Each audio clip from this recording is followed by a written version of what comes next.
So sequences, specific numbers in a specific order.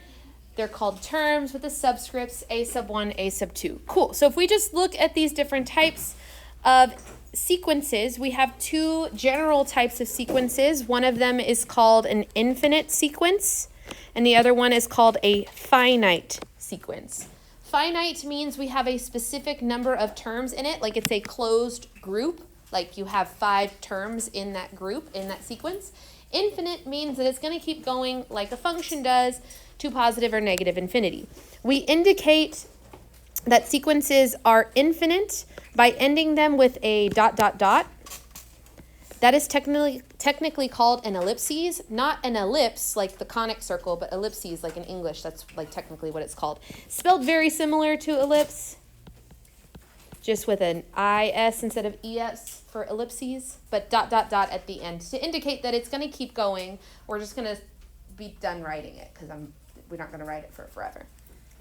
So if we look at these examples of infinite sequences, we can see here the first one is the sequence 2, 4, 8, 16, 32, on and on. What's happening each time here?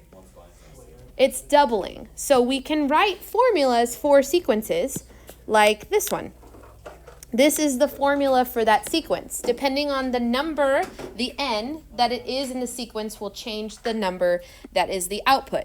So a couple questions you can be asked from this sort of thing is like, what is a sub 4? Which is asking you, what is the 4th term in the sequence? So a sub 4 is equal to what? 16, because that is the 4th term in this sequence. Let's say I asked you a sub 2. What is a sub 2? 4. So I can ask you for different terms in a sequence, and that's all coming from the subscript of which term. If I were to ask you for the nth term, and that's how you would say that, the nth term, what I'm wanting is the formula, so that I could be able to plug in whatever number I want here and get out the term number. So that's an easy looking sequence. Sequences can also look like this. And this looks like a lot of nothing, and let me say it out loud, and it makes a lot more sense when you say it out loud. This is pronounced this group 1 over k, given k is equal to 1, 2, 3, on and on and on. So this little line right here, it means given. It's like, what's the word I'm trying to look for in my brain? Constraints for the sequence. So these are the numbers I would plug into k to make the numbers in my sequence. So if I was going to ask you for a sub 1, I'm using the number 1 for k. So that would be 1 over 1 or just 1. So the first term in this sequence, a sub 1, would be 1. What would a sub 3 be? 1 over 3, 3. That's it, just 1 over 3. It doesn't reduce down at all, because all I'm doing is taking the subscript or the k value and plugging it into the function itself to get a value in my sequence. But I could write it out like I wrote out the other one. This one could also be written 1 over 1, which is 1, 1 over 2, 1 over 3, and on. So there's multiple ways to show a sequence, either with the formula and the givens, or just written out like that, where you can kind of decide the formula for yourself. But the most basic version of what a sequence will look like is part C right here, where it's not giving you the numbers and it's not giving you an equation, it's just giving you term names. So again, you have your first term, and then you have your nth term, making sure that these always end in ... otherwise it's wrong. If you don't end it with ... you're saying it's a finite sequence instead of an infinite sequence. So make sure you know if it ends in ... or not.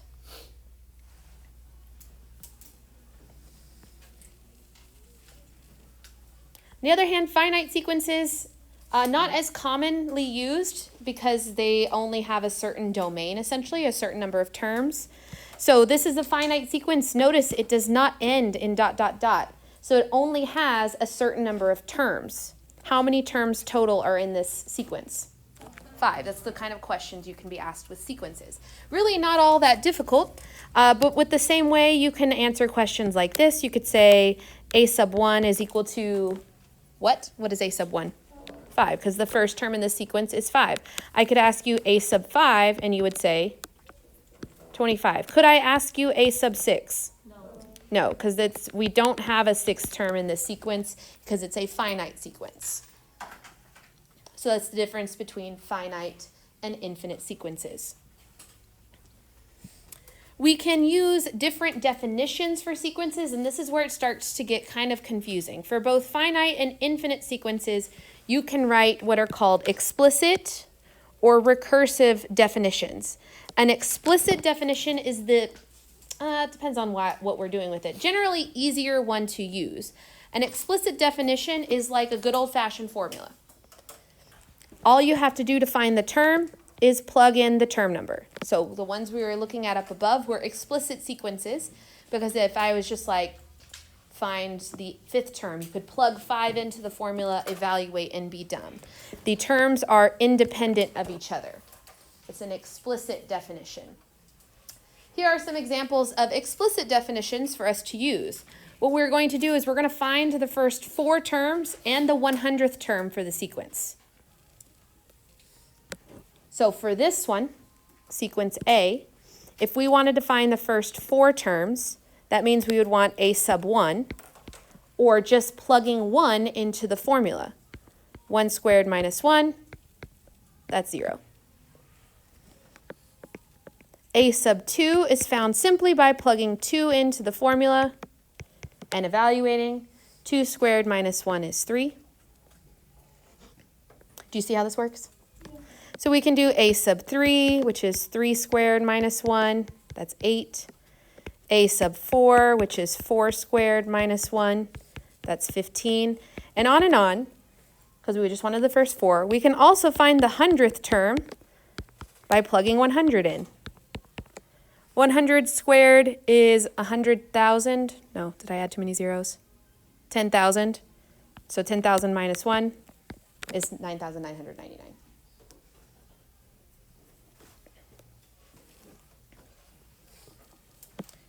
So to put this back in a sequence, since we were writing the first 4 terms of the sequence, you would always start it with like squiggly little bracket and write your numbers in the correct order. 0, 3, 8, 15, ... because we didn't write down any of the terms in between. 9,999, and end it with ... to indicate that it's an infinite sequence still going on both directions of 9,999. So explicit sequences, really easy. You just plug and chug, right? Let's make sure we got it. You guys have example B. Find the first 4 terms and the 100th term of the sequence, and then write it in the sequence form with the squiggly brackets. So a few interesting things happens with this sequence. What's happening every time we do this? It's only 2 or 4, right? It's going back and forth between 2 or 4, never changing from anything else. That's what's called an oscillating sequence, because it's oscillating or going back and forth between 2 different numbers. It's an oscillating sequence, but it is still a sequence. So when we write the sequence, we can't just list it like 2 and 4 and be done. It's not a domain or range. It is an order of numbers. So you actually would write it 2, 4, 2, 4, ... 4, ... The order matters. So we can't just list it off once, otherwise we don't really know the pattern that's happening here for us to figure it out later. This is called an oscillating sequence.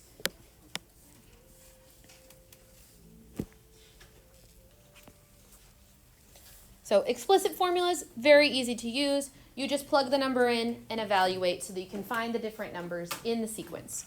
Makes sense, right? Okay, the second type of definition we can write for sequence is called a recursive definition. This one is almost more elementary to use, but somehow more confusing to write and use. Like it's a simpler idea that somehow is made more complicated. So a recursive formula gives the first few-ish terms and a function for finding the subsequent terms based on the previous term. What? The subscript in these formulas will have a lot of n-1 in them. n-1 just means the previous. That's super key right there. So when you see n minus 1, think of that as the previous term. Each term is dependent on the previous term. So we can't just plug and chug here because we only have formulas based on the previous term. What I mean is, in this example, it says find the first 4 terms and the 8th term given. B sub 1 is 3 and B sub n is equal to B sub n minus 1 plus 2 for all n greater than 1. What? Let's figure out what that means. What does this mean right here? Take it piece by piece. The first term is 3. Amazing. So we can answer the very first question. The first question says find the first 4 terms. Okay, well the first one is 3. Check, done. I need to find the second term. I don't just have a value for the second term, but I now have this formula that says any term, B sub n, can be found by taking the previous term and adding 2. So B sub 2 will be equal to B sub 1 plus 2. So what is B sub 1? B sub 1 was 3. 3 plus 2 is, there's the second term. If I was finding B sub 3, I would take the previous term, which is B sub 2. 3 minus 1 is 2. And I would add 2, which means the third term is what? 7. B sub 4 is equal to the previous term plus 2, which is 9. Great. Here's the first 4 terms. I also want the 8th term. Remember before in the explicit formula, all we had to do was plug in 100, but we just had to plug in 8. But if I plug in 8, the previous term would be B sub 7. Do I know B sub 7? Okay, so I got to find B sub 7. And B sub 7 would require B sub 6. Do I know B sub 6? Oh, do you see how annoying this is? That's why there's a difference between an explicit and a recursive formula, because sometimes it's easier to use one or the other. If you want the first 4, it's really easy to plug out the first 4 in a recursive formula, but when you want something that's further away, you have to work all of the numbers to be able to find B sub 8. Of course, this is an easy pattern because we're just adding 2 every time, so we'd be adding 2 every time. But the first 4 terms are 3, 5, 7, 9, and the 8th term is 17. We had to find the 5th, 6th, and 7th to be able to find the 8th, so that's kind of annoying. Luckily, they didn't ask us for the 100th because, yuck, that would be horrible. So to answer this one's question, the first 4 terms are 3, 5, 7, 9, and then the 8th one, when we skip a little, will be 17.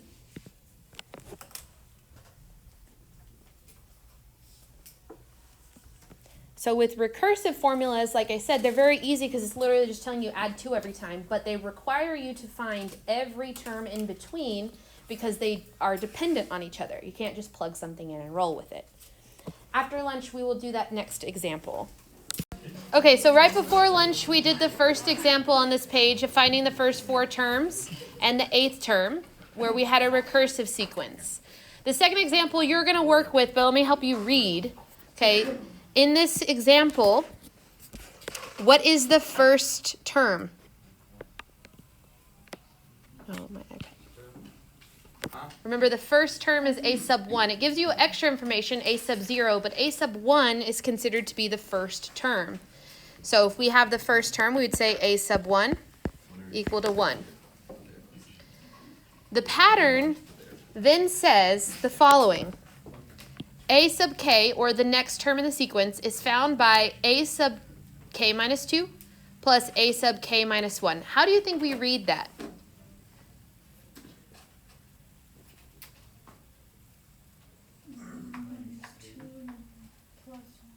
So let's think about this one. In the problem above this, when we had n minus 1, we said to call that the what? Oops. The previous. So we are using the previous here. What do you think A sub k minus 2 is? Minus 2. So not the previous, but So negative 1. so the one before that. So we're going to be combining the one before it and the one before that to create the next term in the sequence.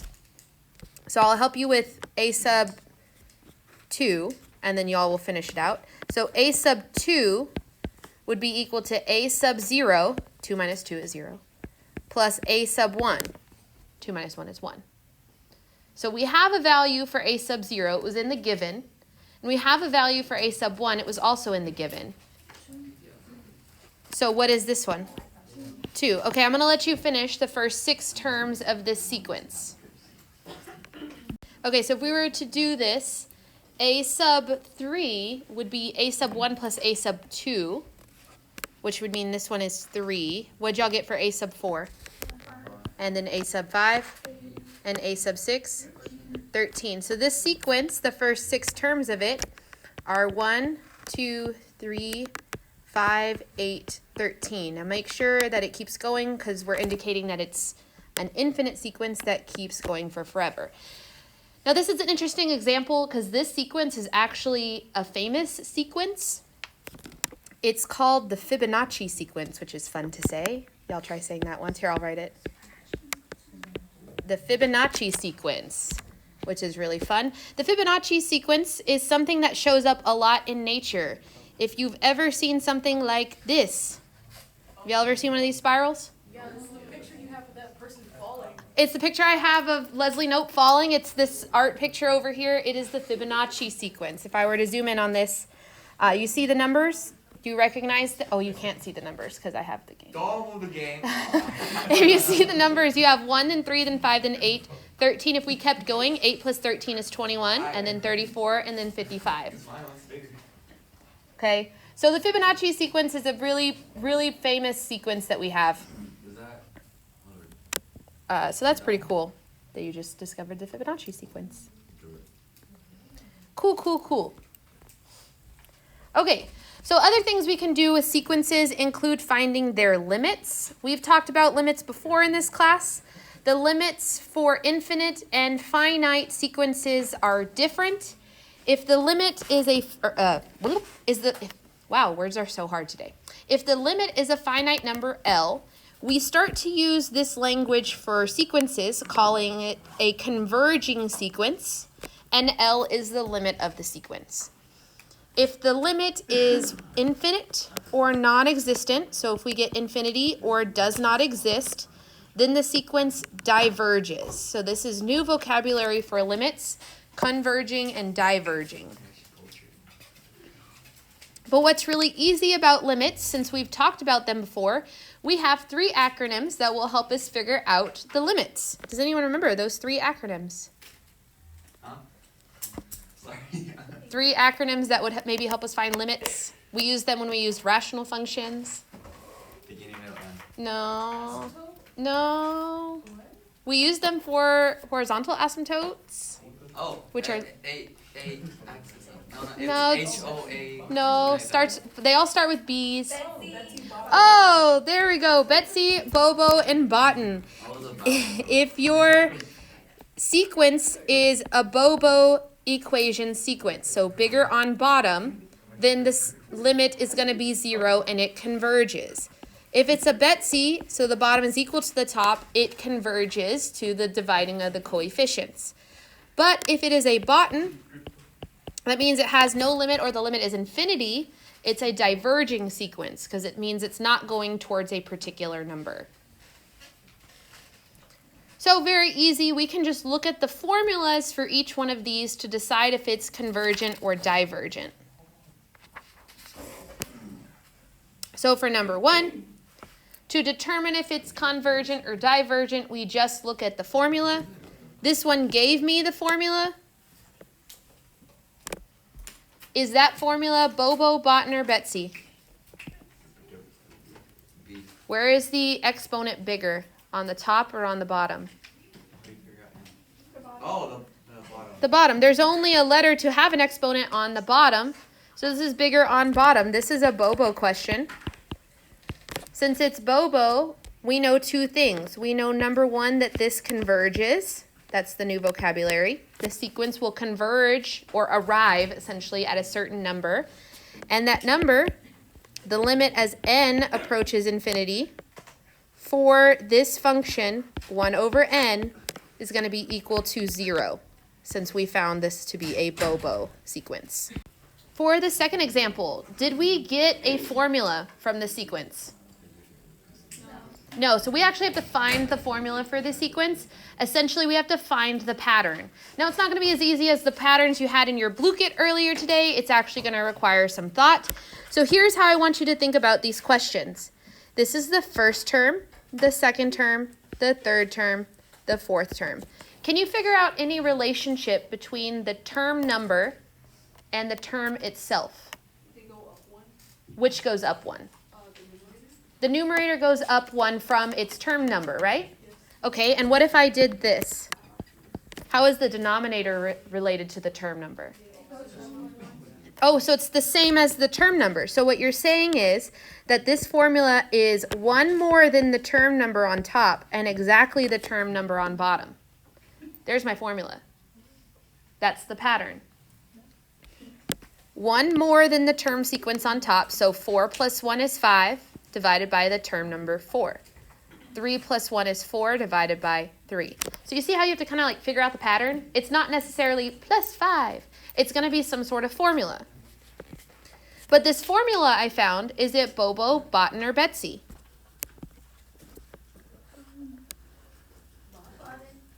What's the numerator on top? Or what's the exponent on top?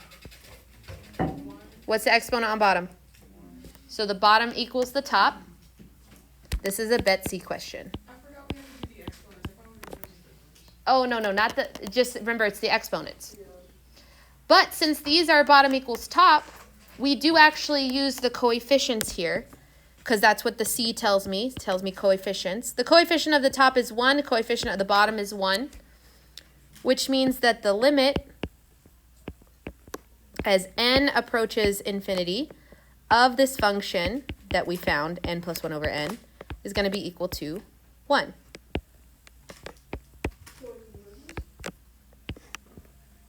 Where did the 1 come from again? The coefficients, 1 over 1. This is a converging sequence because it has a limit, and it's arriving at the number 1 eventually. As we combine these together, it's going to get closer to 1. What's up? We're still gonna get homework doing the project? Yeah. Cool. Number C. Did I get a formula for this one? No. No. So again, we have to figure out the formula. There's going to be some relation from the term number to the term itself. Can you figure out the pattern? Times 2. So the term number times 2, right? So the term number times 2. Great. There's my formula. I still want to know if this is Bobo, Botan, or Betsy. And I'm sure you're like, Ms. Quigley, there's not even a denominator here. Okay, there it is. Is this exponent bigger on top or bigger on bottom? Bigger on top. This is a Botan question. Since it's Botan, that means that this sequence diverges. That's too many eyes. This sequence diverges, and we would say that the limit as n approaches infinity of the sequence 2n would be equal to infinity.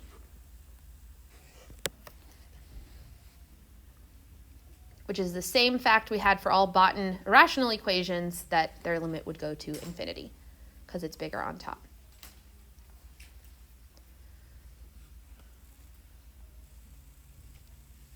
Now, number D is going to sort of look familiar to us. It kind of looks like the one we had on the first page. What did I call that sequence that went back and forth between two numbers? Does anyone remember? Oscillating. This is an oscillating sequence again. It's going back and forth between two numbers. But this one gave me the formula. Phew, thank goodness. I didn't have to figure that one out for myself. We're going to figure out,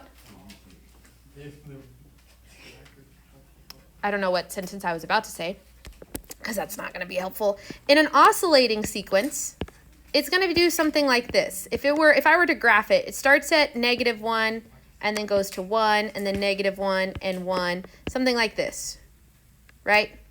Is that ever going to arrive at a particular number, or isn't it just going to bounce back and forth between the two? bounce back and forth between the two. That means that this is a divergent sequence since it's not having any particular limit. But we would say that the limit as n approaches infinity of this function, I need extra set of parentheses, does not exist. D&E is shorthand for does not exist in math. So again, oscillating sequences have no limit whatsoever. Their limit does not exist. The limit does not exist. There's your Mean Girls moment. We're going to really understand why the limit does not exist in the second semester. Just you wait. It'll be fun. Okay, the bottom three are really pretty easy because they just give you the formulas. They don't give you the pattern. So I'm going to leave the bottom three for you to do really quickly. Tell me if it converges or diverges and what the limit is for each one of these. I'll give you a little bit of time. For these three, just to check your work here, for part E, that is a Betsy. The bottom is equal to top. So we would say it converges. And the limit as n approaches infinity for that function, or sorry, sequence, not function, would be equal to 3.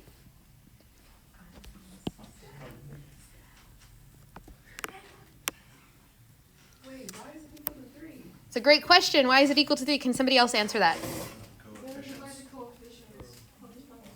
Not hocus pocus. Do you divide the coefficients? So you're dividing 3 by 1. And 3 divided by 1 is 3. For the second one, where is it bigger? Bigger on top, which means that this is a divergent sequence. And the limit, as n approaches infinity for this one,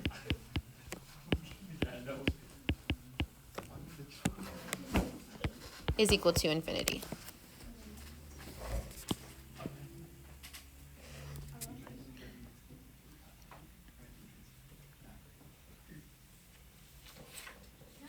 So it's always going to equal infinity when it's a bottom? Yes. Potentially negative infinity if the function is negative, so you do have to check that, but this one's positive. And then the last one is bigger on bottom, the exponent is. So this is a converging sequence.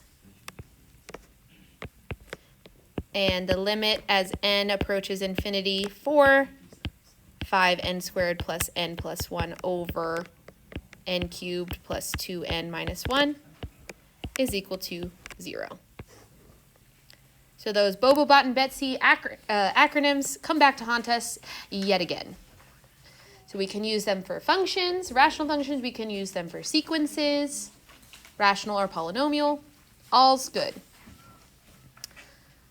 The last thing we're going to want to be able to do with sequences today is write their equations. So I have formulas for both the explicit and the recursive versions of each here on your page. There are two types of sequences that change the formulas we're using. The first one is called an arithmetic sequence. It looks like the word arithmetic. It's spelled exactly like the word arithmetic, but you pronounce it arithmetic. This is for your adding and subtracting sequences. When you are just simply changing your pattern by adding or subtracting, it's simply called an arithmetic sequence. These arithmetic sequences have what's called a common difference, meaning the pattern is the common difference. We use the letter D for that because common difference. There are two formulas for this, depending on what type of equation you're writing. If you are writing an explicit formula, which is the one where you can just plug a number in, you have the first formula there. A sub n equal to a sub 1 plus n minus 1 times d. And your recursive formula comes in two parts. You have a sub 1, you have to give the first term, and you have to give a pattern for finding the next term. But that part's really easy because you just add the d. So you don't have to fill very much in for these every time you do it. I've highlighted the things you'd be filling in to write these equations. So we have two examples. I'll do one of them all the way through, and then you'll have part B to do. In this example, we're going to find the common difference, find the 10th term, find a recursive formula for the nth term, and find an explicit rule for the nth term. So we're going to find a couple terms and then write equations for them. But like finding the common difference, all we have to do is figure out what the pattern is. What's the pattern between each one of these numbers? Adding 4, that's it. So the common difference is 4. Easy. That's the pattern. We're adding 4 every time, so your common difference is a positive number. If you are subtracting something, all that means is your common difference is a negative number. Adding and subtracting. Part B asks you to find the 10th term, so we're looking for a sub 10. Now there's multiple ways we could do this. We could sit here and keep adding 4 until we get to the 10th term, which is really not that bad considering I have the first 5 right there. Or we use the formula. The formula says, the top explicit formula, a sub 10 would be equal to a sub 1 plus n, which is 10, minus 1 times d. Well, I know what the first term is, and I know what the common difference is. Okay, so we have all the things we need to be able to find a sub 10. We know that a sub 1 is what number? Negative 6, because a sub 1 just says the first term in the sequence. Well, the first term in the sequence is negative 6. 10 minus 1, that's 9. And then we have the common difference d, which we found to be 4. So negative 6 plus 9 times 4, that's negative 6 plus 36. So a sub 10 is equal to 30.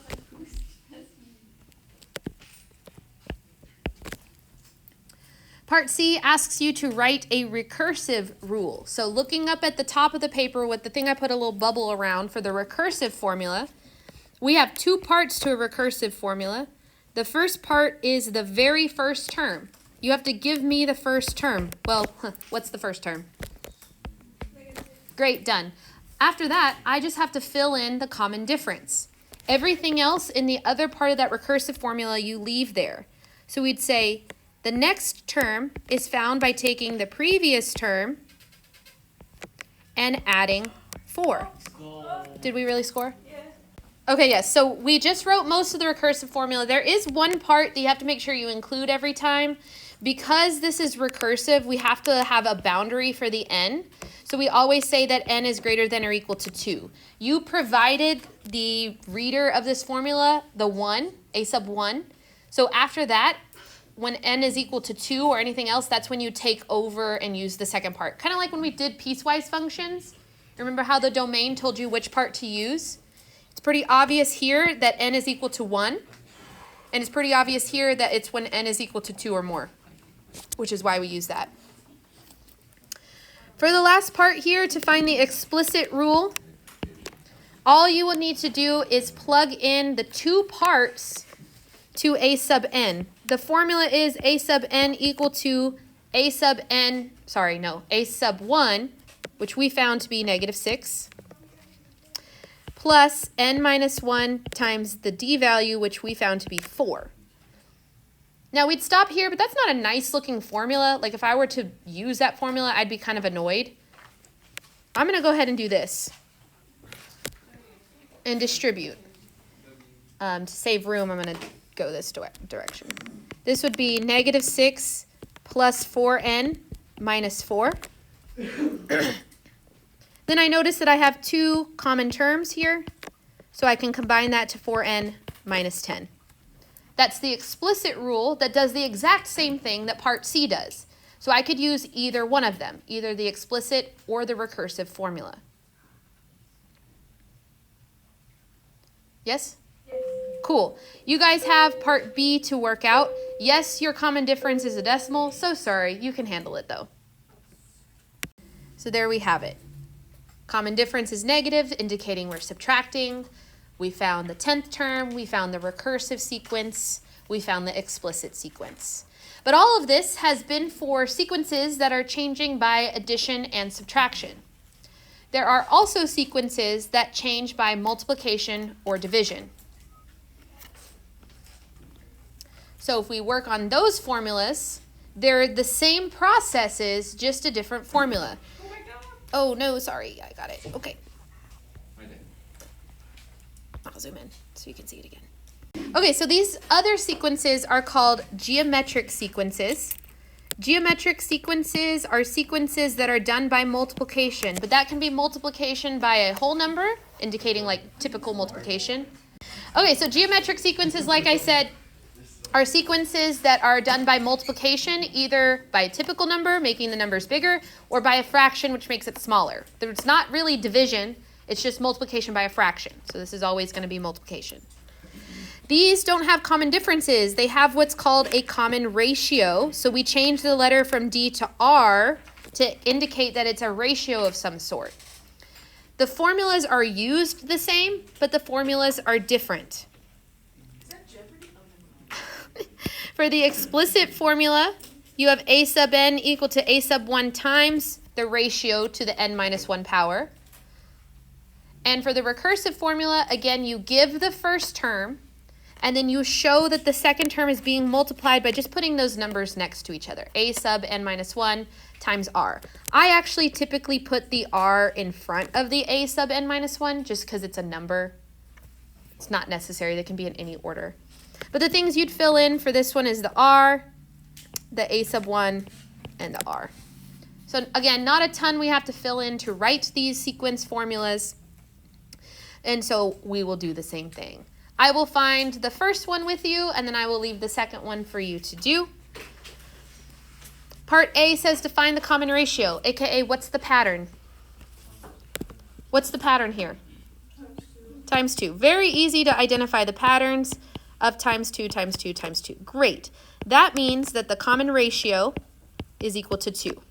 Amazing. Already done with the first part. Second part asks me to find the 8th term. So we want to know a sub 8.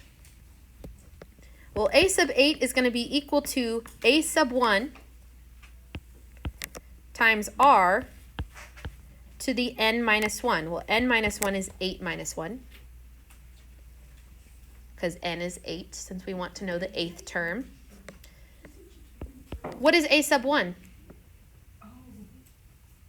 3, because the first term of the sequence is 3. My common ratio was 2, and then 8 minus 1 is 7. 2 to the 7th is a large number, and when we multiply that by 3, we would get a sub 8 equal to 384.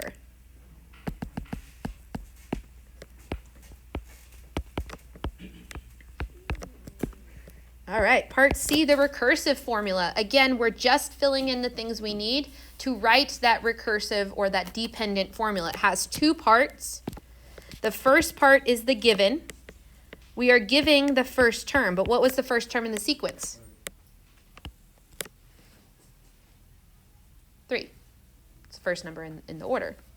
And every sequence number after that, every term after that is found by taking 2 times that a sub n minus 1 for all n greater than or equal to 2. So again, I just use the ratio. It's saying double every previous term to make the new one. And then double it again and double it again. That's what we're doing, times 2 every time. To write the explicit version, a sub n is equal to, and we just have 2 things to fill in here, and there's no need to simplify anything, which is really nice. The formula says a sub 1 times the ratio to the n minus 1 power, and that's it. I don't have to do anything else. So geometric formulas, though they're technically different and probably more advanced since multiplication is a higher order power or a higher order operation. Finish this packet today? No, we're not. Part B is for you. I want you to do the same things, this time with a geometric sequence. So all that's changed is the formulas you use, but it's actually easier than arithmetic. If you're stumped just on the first part, I'll help you out. The pattern here is alternating signs, so I know every time I'm multiplying by a negative number for sure. Oh, it's negative 2. -2.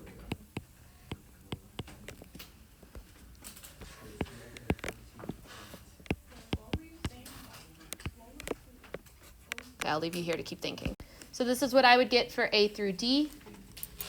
Again, not that difficult, and you can find the 8th number just by using the pattern over and over again. That's fine. Works every time. Just if that number is huge, it's kind of annoying. For the recursive, again, one of the things I see the most mistakes with is what to do with the first term. Don't forget, you're literally just writing down what the first number in the sequence was, and then what the pattern is, which is multiply by -2 to every previous term. We're going to actually stop there. The problems that are on the last page, before you see the big mark to go to the next lesson, I'm not going to go over in class. But they are on my notes that are online. So if you're curious on how to do this, because it's kind of interesting and cool, it uses a weird system of equations in the middle of it. Wildly cool math, but we're not going to do those problems this year in the notes themselves, which means on your homework, you can skip problems number, wait for it. You can skip numbers 18 through 21 on your homework. You do not have to do those. Woohoo, 4 less problems. Let's roll.